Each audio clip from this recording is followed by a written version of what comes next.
नमस्कार दोस्तों, आज के ऑनलाइन क्लास के अंदर आपका बहुत बहुत स्वागत है। दोस्तों, हमारा जो कॉन्सेप्ट चल रहा था वो चल रहा था हमारे वीडियो के अंदर बेसिक में। ठीक है दोस्तों, इस प्लेलिस्ट के अंदर हमारे बेसिक मैथ से रिलेटेड ही वीडियोस आएंगे कमजोर छात्रों के लिए जो स्कूल टाइम के अंदर अपने बेसिक कॉन्सेप्ट कंप्लीट नहीं कर पाए या जिनके कुछ कॉन्सेप्ट है ना अधूरे रह गए या फिर कमजोर रह गए, तो उन कमजोरी को दूर करने के लिए हमने ये वीडियोस बनाए। तो इसका पहला पार्ट हम देख चुके हैं। आज देखेंगे दोस्तों हम इसका दूसरा पार्ट। और दूसरे पार्ट में क्या देखेंगे दोस्तों? बीजगणितीय संक्रियाएं या एल्जेब्रिक ऑपरेशंस, उनके बेसिक कॉन्सेप्ट्स क्या होते हैं दोस्तों, वो देखेंगे अपन आज। ठीक है दोस्तों, तो शुरू करते हैं अपना वीडियो। तो दोस्तों, बीजगणितीय संक्रियाएं, बीजगणित के अंदर क्या होता है कि बीजगणित में दो तरह, देखिए दोस्तों, राशियां कितनी प्रकार की होती है? दो प्रकार की होती है। ठीक है, एक को होती है चर राशियां, एक होती है अचर राशियां। चर राशियों को वेरिएबल्स बोलते हैं और अचर राशियों को कांस्टेंट बोलते हैं। ठीक है, तो जो चर राशियां होती है, चर राशियां क्या होती है दोस्तों? ऐसी राशियां जिनका मान बदलता रहता है, अर्थात मान निश्चित नहीं होता, चर राशियां कहलाती है। ठीक है दोस्तों, तो चर राशियां क्या हो गई? चर राशियां वो है जिनका मान लगातार बदलता रहता है। ठीक है दोस्तों, मान बदलता रहता है, मान उसका कुछ भी हो सकता है। जैसे कि अपन करते हैं एबीसीडी वाली जो चीजें होती है, एबीसीडी। ठीक है, अब ए अपन कितना भी मान सकते हैं, अपन 100 भी मान ले, ए अपन 200 भी मान ले, अपन 300 भी मान ले, ए अपन कितना भी मान सकते हैं। तो इनका मान बदलता रहता है। जैसे कि ए अपन ने 7 मान लिया, ए में 5 मान लिया, एक में 800 मान लिया। ठीक है, जैसे कि एक्स वाई जेड, एक्स बराबर 5 भी हो गया, कभी 9 भी मान लेते हैं अपन, कभी 700 भी मान लेते हैं। तो इनका कोई निश्चित मान नहीं होता है। ठीक है दोस्तों, इनका कोई निश्चित मान नहीं होता, इनका मान बदलता रहता है। उनको बोलते हैं अपन चर राशियां, यानी जो इंग्लिश में अपन जो अल्फाबेट्स वगैरह मान के करते हैं क्वेश्चंस। ठीक है दोस्तों, वो हो गई चर राशियां।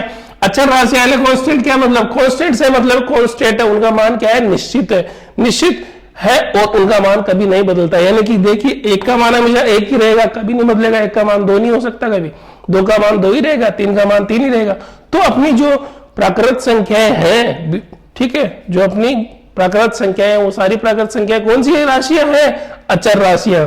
अचर राशियों का मतलब क्या है? जिनका मान कभी भी नहीं बदलता है। ठीक है दोस्तों, तो चर राशियों में मान बदलता है। जो अंग्रेजी के अंदर जो अल्फाबेट्स आते हैं, उन संख्याओं को मान के अपन सवाल करते हैं गणित के, तो उनको तो अचर राशियां बोलते हैं। और अचर राशियां जो अपनी गणित के जो अंक होते हैं उनको अचर राशियां बोलते हैं। ठीक है दोस्तों, अब आगे देखिए दोस्तों, हम देखते हैं बीजगणितीय संक्रियाओं के नियम। क्या देखते हैं? बीजगणितीय संक्रियाओं के नियम। बीजगणितीय संक्रियाएं कैसे होती है, बीजगणित में जोड़ भाग गुणा भाग कैसे होता है, उनके कुछ नियम होते हैं दोस्तों, तो वो हम देखते हैं यहाँ पे। तो जो पहला नियम है दोस्तों, नियम नंबर पहला क्या कहता है अपने को? केवल समान प्रकार की चर राशियों को ही जोड़ा या घटाया जा सकता है। क्या? समान प्रकार की चर राशियों को ही।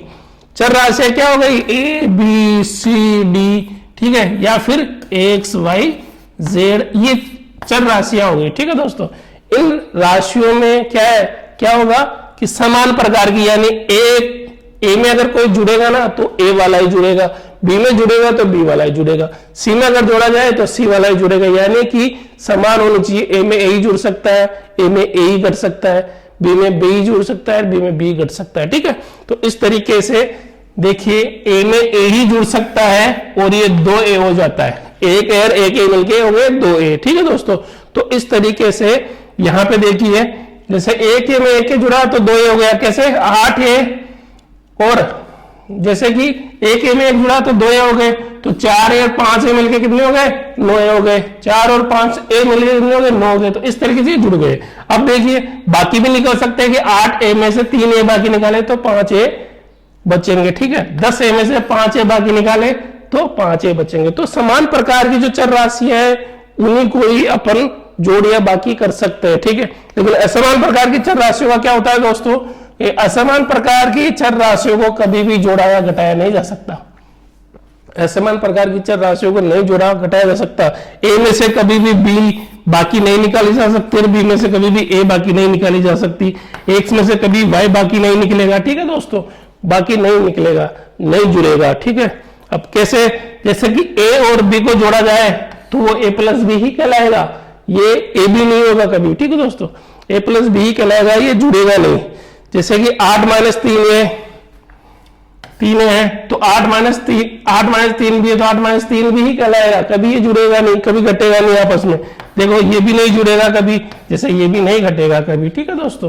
तो समान प्रकार की चर राशियों को ही जोड़ा या घटाया जा सकता है, असमान प्रकार की चर राशियों को जोड़ा या घटाया नहीं जा सकता, ठीक है। ये बेसिक रूल है, रूल नंबर 1, ठीक है दोस्तों। आप देखते हैं अपना अगला नियम। अगला रूल है दोस्तों कि असमान प्रकार की चर राशियों को आपस में गुणा या भाग में नहीं होता है, ठीक है। असमान प्रकार की चर राशियों का आपस में गुणा या भाग में नहीं होता है, न तो जोड़ा या घटाया जा सकता है, न गुणा भाग होता है असमान प्रकार की चर राशियों का। समान प्रकार की चर राशियों का ही जोड़ हो सकता है, बाकी भी हो सकता है, गुणा भी समान प्रकार की से हो सकता है और भाग भी समान प्रकार की चर राशियों से ही हो सकता है। असमान प्रकार की चर राशियों से न तो जोड़ होता है, न उनका गुणा होता है, न उनका बाकी होता है, न उनका भाग होता है, कुछ नहीं होता, ठीक है दोस्तों। तो असमान प्रकार की चर राशियों का आपस में गुणा या भाग भी नहीं होता। देखिए दोस्तों, ए गुणा बी, इसको ए भी लिख दो या ए डॉट भी लिख दो, कोई दिक्कत नहीं, बराबर है। ए गुणा बी को अपने ए बी लिख दिया, या फिर जैसे कि ए डॉट लगा के लिख दिया बी, ये डॉट लगा के बी लिख दिया, तो भी है ना, कोई फर्क नहीं पड़ता। ये अपन ऐसे भी लिख सकते हैं, ए गुणा बी गुणा सी, ए बी सी भी लिख सकते हैं, बीच में डॉट भी लगा के लिख सकते हैं। इसका मतलब ये है कि आपस में गुणा हो रही है ये, ठीक है दोस्तों। तो आप निशान लगा के लिख सकते हो, एबीसी लिख सकते हो, लेकिन ये गुणा आपस में नहीं होगी कभी, ये एबीसी के रूप में रहेगी हमेशा, ठीक है दोस्तों। तो असमान प्रकार की चर राशियां कभी भी गुणा नहीं होती है, ना ही उनका भाग होता है। तो ये अपना था दूसरा नियम। तो नियम पहला क्या है, असमान की प्रकार की जो चर राशियां है न तो जोड़ी जा सकती है आपस में, न घटाई जा सकती है। दूसरा नियम है, असमान प्रकार की चर राशियां न तो कभी गुणा होती है, न उनमें आपस में कभी भाग जा सकता है। तो आगे देखिए दोस्तों, अपन देखते हैं अपना तीसरा नियम। तो दोस्तों जो अपना नियम नंबर तीसरा है वो समान प्रकार की चर राशियों का गुणा या भाग निम्नलिखित नियमों से किया जा सकता है। तो असमान प्रकार की चर राशियों का तो गुणा भाग नहीं किया जा सकता, लेकिन जो समान प्रकार की चर राशियां होती है उनका गुणा भाग करने के भी कुछ नियम होते हैं। तो क्या नियम है दोस्तों, देखते हैं। नियम नंबर 1 क्या है कि यदि आधार बराबर हो तो गुणा करने पर घातें आपस में जुड़ जाती है। यानी कि आधार बराबर हो, एक ही आधार हो, तो जो घातों वाले क्वेश्चन है ना, वो घातें आपस में क्या है, जुड़ जाएगी। जैसे कि एक ही घात m है, यहाँ पे एक ही घात n है, यानी यहाँ पे भी a है, यहाँ पे भी a है, आधार बराबर है। ये a है, ठीक है, ये हो गया आधार, ठीक है, यहाँ पे भी a है, तो ये दोनों आधार बराबर हो गए। अब इनकी घातें कुछ भी हो, 2 हो या 3 हो, 4 हो, 5 कुछ भी हो, ये घातें आपस में जब गुणा करेंगे ना तो आपस में क्या हो जाएगी, जुड़ जाएगी। यानी कि 3 और 2 मिला कितनी हो जाएगी, एक ही घात हो जाएगी 5, ठीक है दोस्तों। तो घातें आपस में जुड़ जाएगी जब समान आधार वाली संख्याओं में अगर घातें हो तो घातें क्या आपस में जुड़ जाती है। जैसे कि 1 की घात 6, 1 की घात 3 मिला के 1 की घात 9 हो गई, x की घात 3 और x की घात 4 अगर गुणा किया जाए तो x की घात कितनी हो जाएगी, 7 हो जाएगी, ठीक है दोस्तों। और दूसरा नियम क्या कहलाता है कि यदि किसी के घात में कुछ भी नहीं होता तो उसकी घात हमेशा 1 मानी जाती है, ठीक है।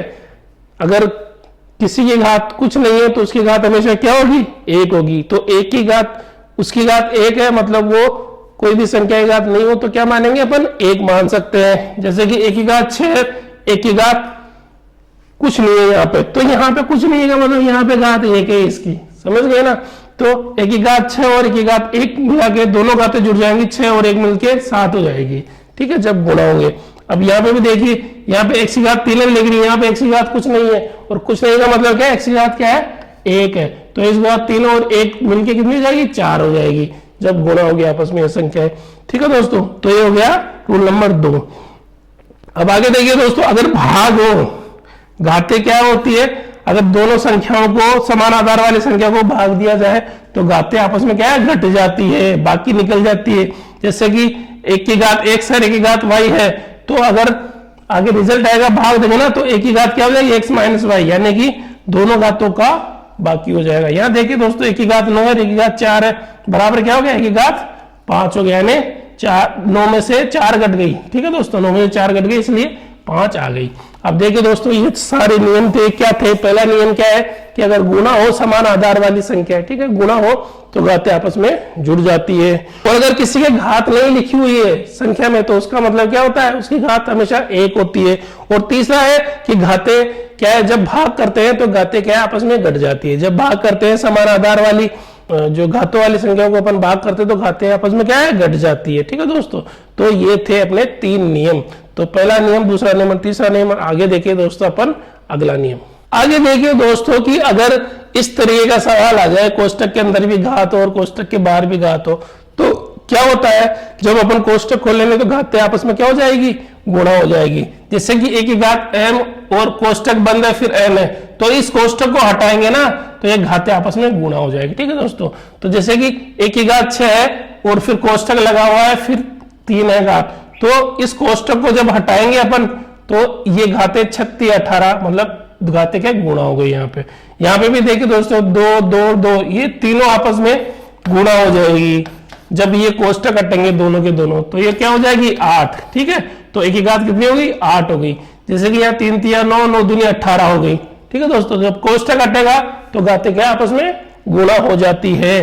तो कोई भी संख्या हो कोष्टक में हो और उसके घात लगी हो तो ये कोष्टक जब हटाएंगे ना अपन, कोष्टक जब ये हटाएंगे तो ये जो घातें हैं ना ये आपस में क्या हो जाएगी, गुणा हो जाएगी। तो घातें क्या हो जाएगी, गुणा हो जाएगी। ठीक है दोस्तों, ये अपना कोष्टक वाला नियम है। कोष्टक खोलते टाइम पे क्या होती है, घातें हमेशा गुणा हो जाती है। ठीक है दोस्तों, तो ये आपको समझ में आ गया होगा। अब आगे देखिए दोस्तों, तो आइए देखिए दोस्तों, लेते हैं हम बीज गणितीय संक्रियाओं से रिलेटेड कुछ क्वेश्चन। ठीक है दोस्तों, तो ये अपन ने 3 क्वेश्चन लिए हैं। ठीक है, तो जो देखिए दोस्तों, पहले लेते हैं अपन सवाल नंबर 1। ठीक है, सवाल नंबर 1 किस पे आधारित है दोस्तों, मैंने आपको बताया था कि अगर कोष्टक में संख्या हो और जब कोष्टक हटाया जाता है तो जो उसकी घातें है ना आपस में क्या हो जाती है, गुणा हो जाती है। 2 की घात 2 गुणा 2 हो जाएगी, यानी कि 2 की घात 4 हो जाएगी। ठीक है, इसी कॉन्सेप्ट पे आधारित अपना ये पहला क्वेश्चन है। ठीक है दोस्तों, तो आइए देखते हैं। मैं पहले लिख लेता हूं क्वेश्चन।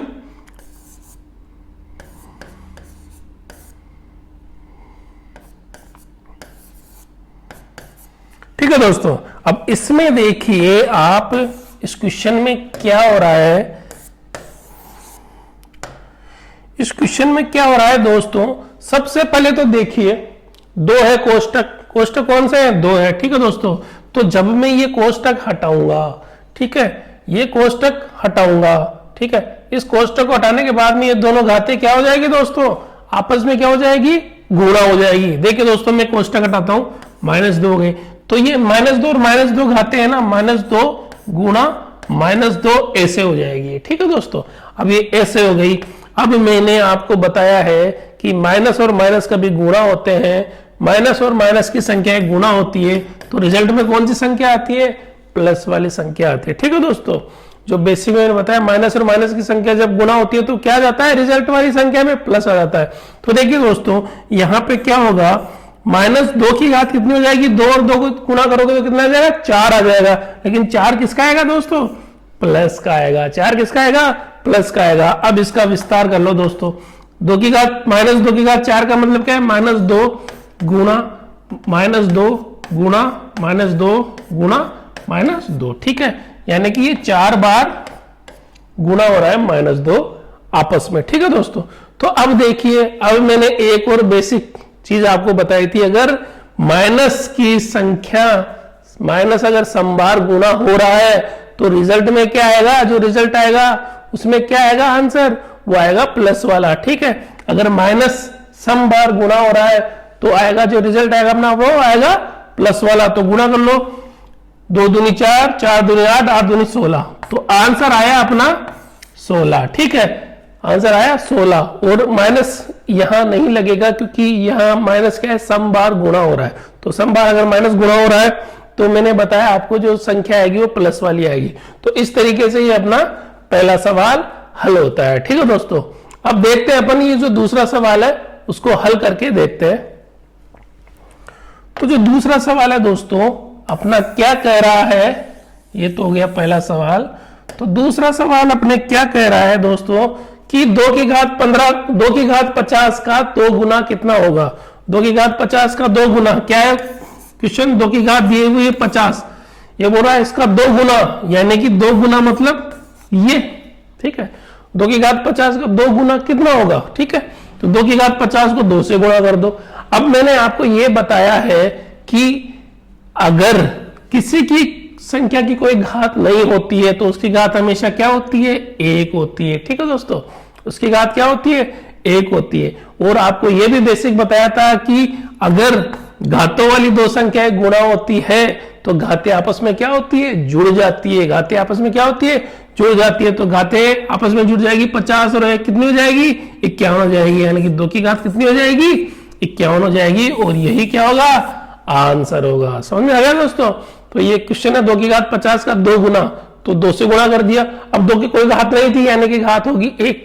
अब दोनों संख्याएं गुणा हो रही है, ठीक है। गुणा होने पे क्या है कि जब घाते घाते गुणा होती है तो क्या होता है, दोनों की घातें आपस में जुड़ जाएगी। तो 2 की घात यहाँ क्या हो गई, 50 और 1 51, ठीक है दोस्तों। तो इस तरीके से ये आपका दूसरा सवाल हल होता है। अब देखिए दोस्तों, अपन देखते हैं अपना ये तीसरा सवाल।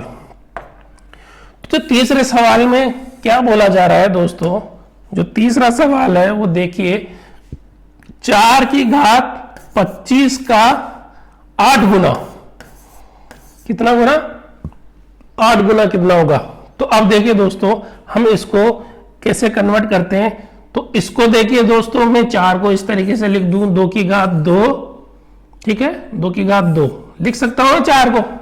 4 का मतलब क्या है, 2 गुना 2, और 2 गुना 2 का मतलब क्या है, 2 की घात 2, ठीक है दोस्तों। तो 4 को 2 की घात 2 लिख दिया मैंने, और ये 25 घात लगाई दी ऐसे कैसे, ये गुणा का निशान लगा दिया। अब 8 को क्या लिख दिया मैंने, 2 की घात 3, ठीक है। तो 8 क्या होता है, 2 गुना 2, यानी 2 दूनी 4, 4 दूनी 8, बराबर क्या हो गया, 2 की घात 3। तो मैंने 8 को 2 की घात 3 के रूप में लिख दिया। अब आगे सारे 2 की घातों के रूप में, अब इसको सोल्व कर लो। अब मैंने आपको बताया है जब कोष्टक खुलेगा तो घातें आपस में क्या हो जाएगी, गुणा हो जाएगी। तो ये तो हो जाएगा 2 की घात 50 गुणा, ठीक है, और ये 2 की घात 3 है सही, ठीक है। तो अब जब समान आधार वाली संख्याएं घातों वाली गुणा होती है तो मैंने बताया घातें आपस में जुड़ जाती है। तो इसमें उत्तर होगा 2 की घात 50 और 3 कितनी हो गई, 53, और यही अपना आंसर होगा, ठीक है दोस्तों, यही अपना आंसर होगा।